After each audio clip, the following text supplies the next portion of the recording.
आदाब। आप सुन रहे हैं मेरे यानी अदनान के साथ ऑब्जर्वर पोस्ट पर खबरनामा। शुरुआत करते हैं आज की मुख्य हेडलाइंस के साथ। इस्राइल ने संयुक्त राष्ट्र महासचिव के देश में घुसने पर लगाया बैन। चुनावी रणनीतिकार प्रशांत किशोर ने लॉन्च की जन सुराज नामक अपनी खुद की पार्टी। मनोज भारती बने राष्ट्रीय अध्यक्ष। लड्डू विवाद के बीच प्रायश्चित दीक्षा लेकर तिरुपति पहुंचे डिप्टी सीएम पवन कल्याण। गाजा में हुए इजरायली हमलों में 51 लोगों की मौत, हमास संचालित स्वास्थ्य मंत्रालय का दावा। 33 साल बाद बड़े पर्दे पर दिखाई देगी रजनीकांत और अमिताभ बच्चन की जोड़ी। वेट्टियान का धमाकेदार ट्रेलर हुआ रिलीज। ईरानी कप में सरफराज खान का कमाल, दोहरा शतक लगा, मुंबई को पहुंचाया 500 रन पार। बाबर आजम ने पाकिस्तान क्रिकेट टीम के कप्तानी को कहा अलविदा, बोले बोझ बढ़ रहा है, खेल पर ध्यान दूंगा। अब खबरें विस्तार से। इस्राइल ने संयुक्त राष्ट्र के महासचिव एंटोनियो गुटेरेस के देश में प्रवेश करने पर प्रतिबंध लगा दिया है। इस्राइल के विदेश मंत्री इजराइल कात्स ने ट्वीट कर इसकी जानकारी दी। उन्होंने कहा कि जो कोई भी ईरान के इस्राइल पर किए गए जघन्य हमले की स्पष्ट रूप से निंदा नहीं कर सकता, उसे इजरायली जमीन पर कदम रखने का कोई हक नहीं है। इजराइल कात्स ने गुटरेस को ऐसा सेक्रेटरी जनरल बताया जिन्होंने अभी तक 7 अक्टूबर को हमास के जनसंहार और यौन उत्पीड़न की निंदा की, ना तो उन्होंने हमास को एक आतंकवादी संगठन घोषित करने की दिशा में कोई प्रयास किया। ऐसे सेक्रेटरी जनरल जो आतंकियों, बलात्कारियों और हमास, हिजबुल्लाह और हूतियों के बाद अब ईरान की ओर से की गई हत्याओं का समर्थन करते हैं, उन्हें संयुक्त राष्ट्र के इतिहास में दाग के तौर पर याद किया जाएगा। इजराइल कात्स ने ईरान को वैश्विक आतंक की जननी भी बताया। उन्होंने आखिर में लिखा, इस्राइली एंटोनियो गुटेरेस के साथ और उनके बिना भी अपने नागरिकों की रक्षा करना और राष्ट्र सम्मान को बनाए रखना जारी रखेगा। बिहार की राजधानी पटना में गांधी जयंती के मौके पर राजनीति में आज से एक नई पार्टी भी आधिकारिक तौर पर अस्तित्व में आ गई है। प्रशांत किशोर ने बुधवार 2 अक्टूबर को जन सुराज नाम से पार्टी की घोषणा कर दी है। बिहार की राजनीति में नई पार्टी की एंट्री हो गई है। आपको बता दें कि जन सुराज अभियान के तहत राज्य भर में पदयात्रा निकाल रहे प्रशांत किशोर उर्फ पीके ने अपने संगठन को ही राजनीतिक दल में बदल दिया। प्रशांत किशोर के नए दल का नाम उन्हीं के संगठन के नाम पर जन सुराज पार्टी रखा गया है।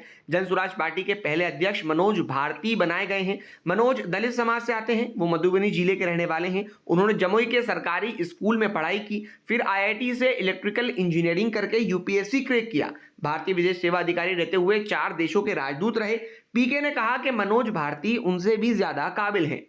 आंध्र प्रदेश के श्री वेंकटेश्वर स्वामी मंदिर तिरुपति मंदिर में प्रसादम यानी लड्डुओं में जानवरों की चर्बी के मामले में डिप्टी सीएम पवन कल्याण ने 11 दिन की प्रायश्चित दीक्षा जारी कर दी है।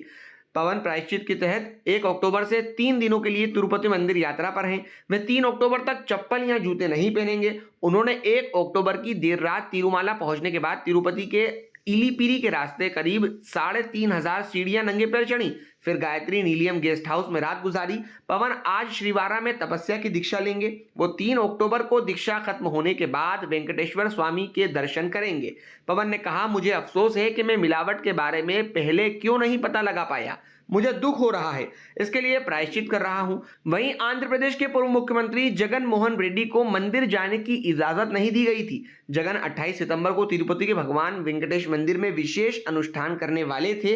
एक दिन पहले ही उन्हें नोटिस जारी किया गया था, जिसमें कहा गया था कि वाईएसआरसीपी पार्टी के कार्यकर्ताओं को तिरुमाला मंदिर जाने की इजाजत नहीं है। इस्राइल और हिजबुल्लाह के संघर्ष के बीच हमास संचालित स्वास्थ्य मंत्रालय ने कहा है कि एक इस्राइली हमले में गाजा के 51 लोगों की मौत हो गई।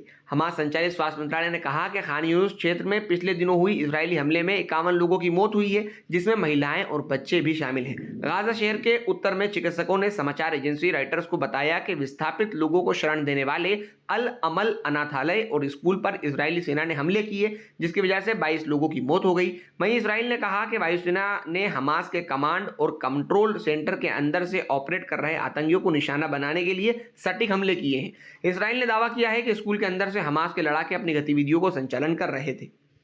सिनेमा जगत के 2 महानायक रजनीकांत और अमिताभ बच्चन को एक साथ देखने के लिए फैंस काफी बेताब हैं, लेकिन अब फैंस की ये बेताबी जल्द ही खत्म होने वाली है, क्योंकि फिल्म वेट्टियान में दोनों सुपरस्टार एक साथ नजर आने वाले हैं। बुधवार को फिल्म के मेकर्स की तरफ से वेट्टियान का लेटेस्ट ट्रेलर रिलीज कर दिया गया है। मूवी का ट्रेलर देख ये साफ अंदाजा लगाया जा सकता है कि ये एक गंभीर मुद्दे को दर्शाती है। लंबे वक्त से वेट्टियान का नाम चर्चा का विषय बना हुआ है। खास तौर पर रजनीकांत और अमिताभ बच्चन की वापसी की वजह से निर्देशक टीजी ज्ञानवेल की इस मूवी को काफी लाइमलाइट मिली है। मेकर्स की तरफ से सभी भाषाओं में वेटियान को रिलीज किया जाएगा। उसका ट्रेलर भी सभी भाषाओं में लॉन्च कर दिया गया है।